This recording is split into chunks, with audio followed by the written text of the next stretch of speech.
जनमन्त्रीलाई पारेर चाहिँ जनआन्दोलन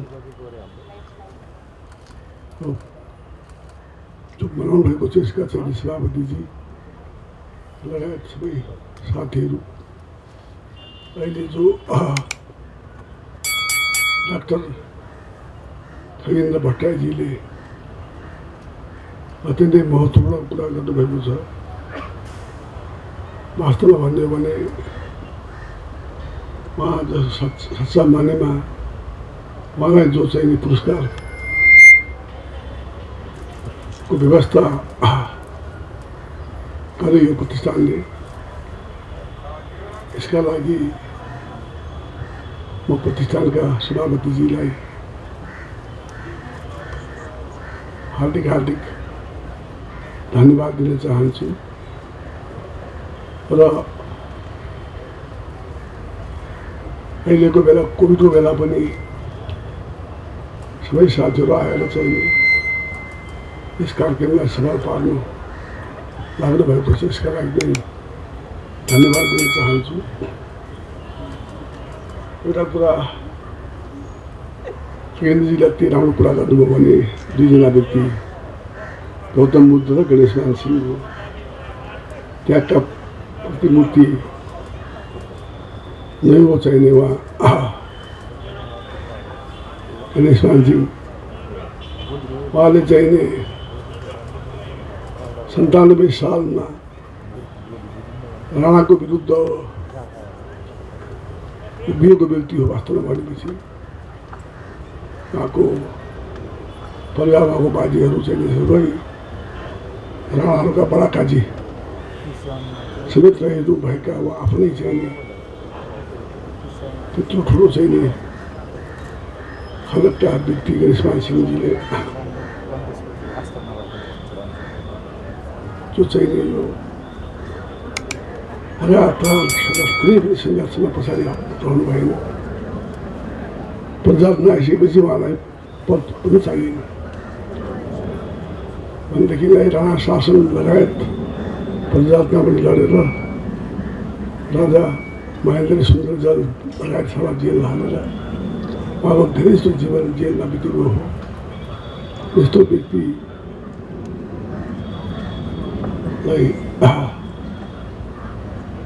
उहाँको जन्मदिन पारेर त्यसको उहाँको अध्यक्षतामा प्रतिष्ठान खडा गरेर जो चाहिँ आज त्यति महत्त्वपूर्ण व्यक्तिलाई पुरस्कार दिनुभएको छ, यसका लागि हार्दिक धन्यवाद दिन चाहन्छु। अब मैले धेरै कुरा भन्नु छैन अहिले।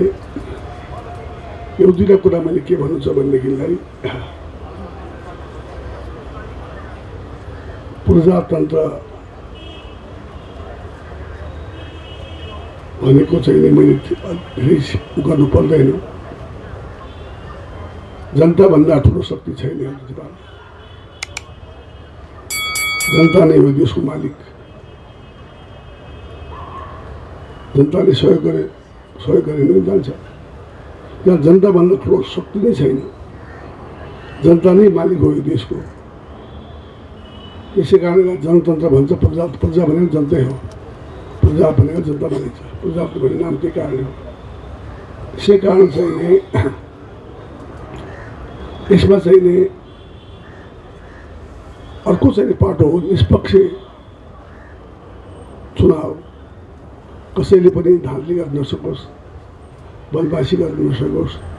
त्यसैले चाहिँ अत्यन्तै निर्वाचन आयोग छ, चुनाव आयोग छ, त्यो चाहिँ अत्यन्तै स्वतन्त्रता। कुनै पार्टीले मनोनीत गर्ने पार्टीको मूलभित्र त्यो स्वतन्त्र रहने संस्था हो। त्यसलाई कसैको चाहिँ चल्दैन। धेरै ठाउँमा निर्वाचन आयोगले कसैको कुरा मान्दैन। कोही देशका राष्ट्रपति कुरा मान्दैन, प्रधानमन्त्री कुरा मान्दैन, राजा कुरा मान्दैन। आफ्नो चाहिँ नीति अनुसार हिँड्छ, आफ्नो सांस। त्यसै कारण चाहिँ निष्पक्ष निर्वाचन आयोग र साथसाथै त्यो जनता जहाँ वडादेखि नै निष्पक्ष चुनाव बाटो जो आउँछ मान्नुपर्छ, उपाय छैन। त्यसलाई चाहिँ जिते पनि हारे पनि त्यसलाई सहर स्वीकार गर्नु। हाम्रो कर्तव्य हो। त्यसै कारण पिरियडिकल इलेक्सन भन्छन् नि, आवधिक निर्वाचन, प्रजातन्त्रमा आवधिक निर्वाचन हुन्छ। आवधिक निर्वाचन जनताप्रति उत्तरदायी सरकार हो प्रजातन्त्र भनेको। यसलाई चाहिँ नै जनताप्रतिको उत्तरदायी सरकार भएको हुनाले त्यो चाहिँ नि सरकारले जनताका प्रति काम गरेन भने अर्को आउँछ, जनताले आफूलाई सुन्छ। यो पिरियडिकल इलेक्सन हो। वास्तव संसारमा युरोपमा बेलायतमा जहाँ पनि अलग अलग पार्टी जित्या हुन्छ, सबै एउटै पार्टीको जित हुँदैन। त्यसलाई चाहिँ समान रूपमा लिनुपर्छ। त्यसै कारण मैले भन्छु प्रजातन्त्रको विकल्प प्रजातन्त्रै हो, अरू कुनै हुनै सक्दैन। अर्को पार्टी आउँछ, अर्कोमा व्यक्ति आउँछ, चुनाव जित आउँछ। त्यस कारण प्रजातन्त्रको खिलाफमा जो कुरा हुन्छ त्यो कुरा हुनै सक्दैन थियो। तर प्रजातन्त्रमा अझ कति मर्यादा बनाउने, कति जिम्मेदार बनाउने, कति यसलाई चाहिँ अझ एकाउन्टेबल बनाउने, जनताको प्रति चाहिँ अझै बनाउने लागु हामीहरू कुरा गरौँ न।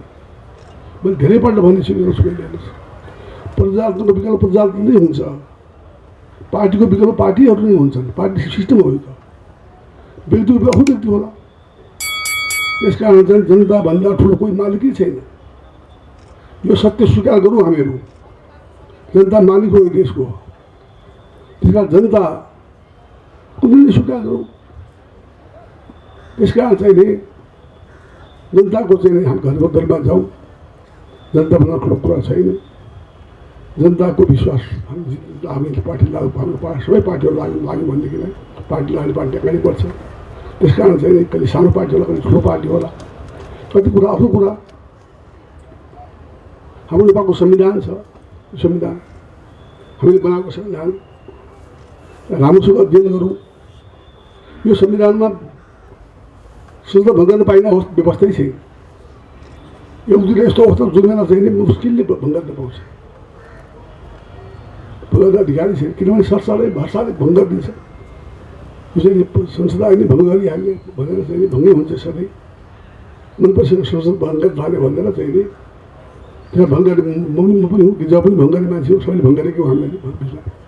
त्यसै कारण संसद भङ्ग हुँदै घोषणा नदिने भनेर राखिएको व्यवस्था हो, राखिएको मिल।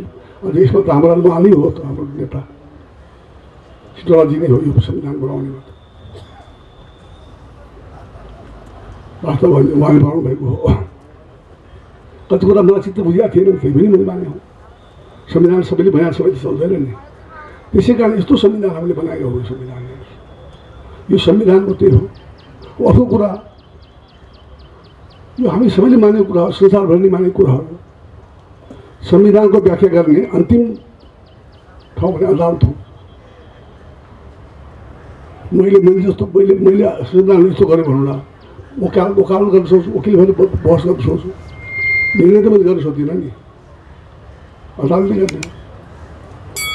संविधानको व्याख्या गर्ने अन्तिम ठाउँ भनेको अदालतको सर्वोच्च हो।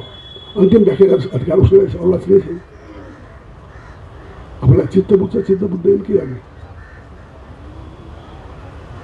जनताले चित्त बुझ्दो जिताउने मान्नु, चित्त बुझ्छ बुझ्दैन के गर्ने। त्यसै कारण चाहिँ के छ भनेदेखिलाई हामीले चाहिँ नि अहिले नेपालमा हाम्रो शिक्षाजीवन काम गर्नुभएको हो। सबैले नेपालमा स्थायी शान्ति स्थापना अझै गर्नुपर्छ, जरुरी छ। हामीले शान्ति नभएर विकास हुँदैन। हेर्नुहोस्, शान्ति नभएर प्रजातन्त्र चाहिँ स्थापित हुँदैन, अझ यस्तो हुँदैन। त्यसै कारण चाहिँ यो शान्ति हामीले जो स्थापना गरेका छौँ, यो शान्तिलाई सदाका लागि स्थापित गरेर शान्ति कहीँबाट पनि नेपालमा जो चाहिँ प्रजातन्त्रको चाहिँ खिलाफमा अशान्तिपूर्ण होस्, शान्तिपूर्ण तरिकाले चाहिँ नि आफूलाई बोल्न पाउने, लेख्न पाउने अधिकारहरू प्रयोग गर्न पाउने अधिकार दिउँ पाएका छन्। तर यो सब कुराले जाँदाखेरि अगाडि बढ्न सक्दछ। प्रजातन्त्र भनेको मिराकल होइन। हेर्नुहोस्, कुनै पनि देश अचानक भएको छैन, वर्षौँ लागेको छ। कन्टिनेन्टल युरोपमा त त्यति नै महिनामा सरकार बदलिन्थ्यो। फ्रान्समा त आज प्रधानमन्त्री भोलि अर्को भइदिन्थ्यो। यस्तो पनि अवस्था थियो। आचार्यको स्थायित्व आएको छ। त्यहाँ पनि स्थायित्व यहाँ पनि आउँदैछ, आएको छ। आउँछ। यस कारण चाहिँ हत्ता गर्ने कुरा छैन। अर्को कुरा जनताको आकांक्षा धेरै छन्, लिमिटेड रिसोर्सेसहरू छन्, धेरै छँदै छैन, हामीसित साधन स्रोतहरू छैन। जे जति चाहिँ हाम्रो बिचमा सहमति भयो भनेदेखि हामी धेरै ठुलो योजना ल्याउन सक्छौँ। हाम्रो देशमै कहीँ जानै पर्दैन। अस्ति कोप 26 गएको थिएँ त्यहाँ ग्लासगोमा, सबैले फुटबल फिल्म बन्द गर्नु पर्यो भन्न थाल्छ। पेट्रोलियम पदार्थ बन्द गर्नु पर्यो, गाडीहरू बन्द गर्नु पर्यो, नभए चाहिँ यो आज चाहिँ हामी कहाँ पनि जो चाहिँ बेमौसमी वर्षा आयो, क्लाइमेटको कारणले आएको हो। क्लाइमेट त्यही हो।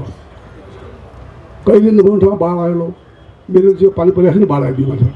त्यो ग्लेसियर फुटेर आएको हो, त्यो हिमताल फुटेर आएको माथिबाट। फेरि आज सबभन्दा बढी समस्या नेपालमा आइसक्यो। फरेस्ट फायर आगो लागिरहेको छ। अब हिमालयहरू नाङ्गो हुन थालिसकेको छ। हिमालय नाङ्गो भएपछि के हुन्छ? भोलि मरुभूमि हुन्छ, मरुभूमि। त्यसै गर्दाखेरि आज त्यो ग्लासगोमा सबैको के चिन्ता छ भनेदेखिलाई कुनै पनि हालतमा यो फसल फ्युल जो भन्छ नि, यो पेट्रोलियम पदार्थ, डिजल जो यसबाट मुक्ति संसारले पाउनु पऱ्यो भन्ने लागेको थियो। र हामी कहाँ त सजिलो छ। ठुल्ठुलो हाम्रो चाहिँ नि धनी देश छ, यो चाहिँ ठुल्ठुला नदीहरू छन्। ठुल्ठुला नदी त्यहाँ हाइड्रो पावर हाम्रो ठुल्ठुलो बन्न सक्दछ। चुलो चाहिँ नि ग्यासबाट होइन, चुलो इलेक्ट्रिक चुलो बन्न सक्दछ, इलेक्ट्रिक कारहरू बन्न सक्दछ, गाडीहरू बन्न सक्दछ, बसहरू बन्न सक्दछ। र हाम्रो देशमा सबभन्दा बढी यति बिजुली छ, कहाँ बेच्नु भइरहेछ, भारतले किन्ने हुने के गर्ने भन्ने अवस्था आइसक्यो। त्यो बिजुलीलाई चाहिँ हामीले आफ्नै देशमा खपत गराउन सक्दछौँ, अझ सस्तो बिजुली दिन सक्दछौँ। हामी दिनुपर्छ, हामी दिनु तयार, दिनु हुनुपर्छ, हाम्रो सरकारले गर्नुपर्छ, म पनि तयार छु। त्यस कारण चाहिँ हाम्रो देश यो यति उत्साह छ। हाम्रो देश यस्तो भाग्य, मैले हामी सबै भाग्यमानी छौँ नेपालमा जन्मेर। हामीसित 3टा क्लाइमेट छ, ट्रोपिकल छ, कोनिक छ, अल्पाइन छ। मधेसमा ट्रोपिकल क्लाइमेट छ, पहाडमा चाहिँ कोनिक क्लाइमेट छ, अल्पाइन क्लाइमेट छ हिमालयमा। यसलाई बचाउनुपर्छ हामीले। क्लाइमेट जो चेन्ज हुन लागेको छ, यसलाई बचाउन सक्यो भनेदेखिलाई संसारभरिमा सबैले नेपाललाई चाहिँ टुरिस्ट डेस्टिनेसन भन्छ। हिमालय हेर्न मान्छे आउँछन्, हिमालय कति आउँछन् मान्छे, तर हिमालय नाङ्गो हुन थालिसकेको छ। त्यसै गरी नेपालमा धेरै ठुलो चाहिँ च्यालेन्ज आएको छ। यो च्यालेन्जलाई मुक्त गर्नु छ। त्यस कारण चाहिँ अहिले हामीले यी सब कुरा पनि गरेका खण्डमा हामी चाहिँ हाम्रो देश सबभन्दा पहिलो व्यक्ति हुनसक्छ। जङ्गल त हाम्रो अझै पनि कम्युनिटी फरेस्टले गर्दाखेरि हाम्रो जङ्गल बाँचेको छ। नेपालको चाहिँ अब सबै कुरा बाँच्न सक्छ। अर्को कुरा आए पनि भनिसकेँ, पञ्चायतमा जितार हुन्छ, जनता मालिकको के गर्ने, जनताले भोट हाल्यो के गर्ने। त्यस कारण चाहिँ हामी जनताको निष्पक्ष चुनाव गराउने, धालले रहित गराउने, धम्की तर्साइबाट होइन। यसै कारण चाहिँ सबै लागेर हामी चाहिँ गर्नुपर्नेछ। त्यस कुरामा हामी लागौँ र हामी त्यसलाई के अरे यो गरौँ। र अहिलेको चुनौती हाम्रो त्यही हो। श्रीमानजी भावे त्यही कुरा भन्नुहुन्थ्यो, सबुत लागा भन्नुहुन्थ्यो। श्रीमानजीले चाहिँ भाजु 97 सालदेखि मनोरञ्जन बेलासम्म कुनै कुरा प्राप्त गर्नु भएन। बरु चाहिँ आफूले चाहिँ जनतालाई दिनुभयो, आफूले केही प्राप्त गर्नु सक्नुभयो। उहाँको चाहिँ नि आज हाम्रो प्रधानमन्त्री जो उहाँको लागि जो यत्रो चाहिँ कोभिडका बावजुद पनि यहाँ कार्यक्रम गर्नुभयो, यसको लागि उहाँलाई म बधाई धन्यवाद दिन चाहन्छु। खगेन्द्र भट्टराईजीले धेरै ठुलो चाहिँ प्रचार ल्याउन योगदान गर्नुभएको छ। अझ पनि उहाँको चाहिँ योगदान गर्नुहुन्छ विश्वास लिएको छु। वास्तवमा भन्दा उहाँको मैले धेरै श्रद्धा गर्ने व्यक्ति हो। भेटघाट पनि हुन्छ, यस्तै कुरा हो पहिलेदेखि नै। त उहाँले पनि अझै पनि सब कुराहरूमा नेतृत्वदायी भूमिका लिनुहुनेछ। प्रजातन्त्र चाहिँ नि आज चाहिँ नि अनेक किसिमका के अरे यो प्रजातन्त्रको खिलाफमा एउटा सौराउन थालेका छन् मान्छेहरू। तर त्यो चाहिँ हामीले विचार गर्नुपर्छ। प्रजातन्त्र के हो, प्रजातन्त्र हो, कोही हुन सक्दैन। त्यसै कारण चाहिँ हामीले प्रजातन्त्रलाई चाहिँ जो आएको छ यसलाई चाहिँ हामी टिकाउनुपर्छ। समावेशी प्रजातन्त्र छ नेपालमा। कहाँ छ 33% त महिला चाहिँ उसमा छ, के अरे त्यो समानुपातिमा आउँछ, समानुपातिमा छ। गाउँ के अरे हरेक गाउँपालिकामा छ, जिल्लामा छ, उसमा के अरे त्यो के अरे यो प्रान्तीय उसमा छ भनेदेखि सबैलाई त 41% महिला छ। वास्तव भन्नुहुन्छ भनेदेखिलाई चाहिँ यो त्यस्तै चाहिँ दलितहरू, जनजाति आदिवासी सबैलाई समेटेको हामीसित संविधान छ, व्यवस्था छ। यस्तो संसारमा कोही पनि देशमा छैन यस्तो समावेशी संविधान। यस्तो समानुपातिक संविधान सबैले हटाउने संविधान छ।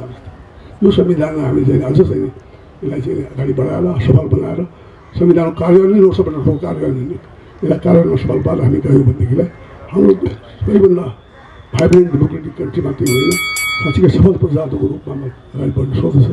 यो कुरामा चाहिँ गिरीश महाजी जुन प्रजालाई लड्नुभएको थियो आफूले अन्तिममा पनि प्रधानमन्त्रीले बन्दाखेरि बन्नु भएन। त्यसै कारण चाहिँ यो अवस्था आएको छ। त्यस कारण चाहिँ अब कुरा आयो राजा कुरा गर्ने मान्थेन गणतन्त्र राजा ज्ञानले ल्यायो हामी कहाँ ल्याएकै मैले सरकार सबै चलाउँछु प्रजाको खिलाफमा जानु सरकार जे पनि चलाउनु तयार छु प्रजाको खिलाफ कुनै हाल्नु जान्नु भएन। मलाई थुनिदियो सहायक बनाएर। त्यस कारण चाहिँ नि यो कहाँ जनता तात्थ्यो प्रजाको आइसकेका देश जनता प्रजाको पक्षमा गइसकेका छन् त्यही पनि शासन चलाउँछ। त्यस कारण चाहिँ नि अब यो चाहिँ नि त्यस कारण चाहिँ जनताको भन्नु खोजे भने ज्ञानले नगरेर जनता आउँथ्यो भने जनता पनि आए। अन्तिम लडाइँले डेमोक्रेसी आएको छ। यो चाहिँ गणतन्त्र आएको छ संविधान बनेको छ। यसलाई चाहिँ नि खिलाफमा माथि लाग्न सक्छन् षड्यन्त्र हुन सक्दछन् अनेक कुरा गर्न सक्दछन्। त्यसै कारण चाहिँ के छ भनेदेखिलाई अगाडि बढेर भइहाल्यो नि के छ। त्यस कारण चाहिँ हामीले यो यसलाई चाहिँ ध्यान दिनुपर्दछ। मैले भनिसकेँ प्रजातन्त्र विकल्प प्रजातन्त्रै हो अरू केही कुरा छैन। त्यसै कारण चाहिँ आफूले उनीहरूले चुनाव लड्ने भइहाल्यो नि चुनाव लड्न लड्न सक्ने अनि प्रजाको खिलाफ भएर हुन्छ प्रजाको खिलाफ लड्ने हुन्छ नि कसले लडिरहेको छ प्रजाको खिलाफ। त्यस कारण चाहिँ प्रजाको विकल्प प्रजातन्त्रै हो अरू केही हुन सक्दैन। यो अहिले सबैभन्दा राम्रो संविधान छ समावेशी समानुपातिक संविधान छ। सबैलाई हटाएको सबैको अधिकार छ सबैलाई छ प्रान्त छ गाउँ सबैको अधिकार छ। केही समस्याहरू आउनु सोच्न आएको त हामीले प्रजातन्त्र तरिकाबाटै मिलाउनुपर्छ समाधान गर्नुपर्छ। आजको बेलामा चाहिँ नि गिरीश महाजीको यो दिवसमा चाहिँ शान्ति कार्यक्रम जो गर्नुभएको छ यसको लागि म चाहिँ सबैलाई हार्दिक धन्यवाद दिन चाहन्छु। आयोजनको लागि धन्यवाद दिन चाहन्छु। यति मात्रै बिदा हुन्छु। धन्यवाद।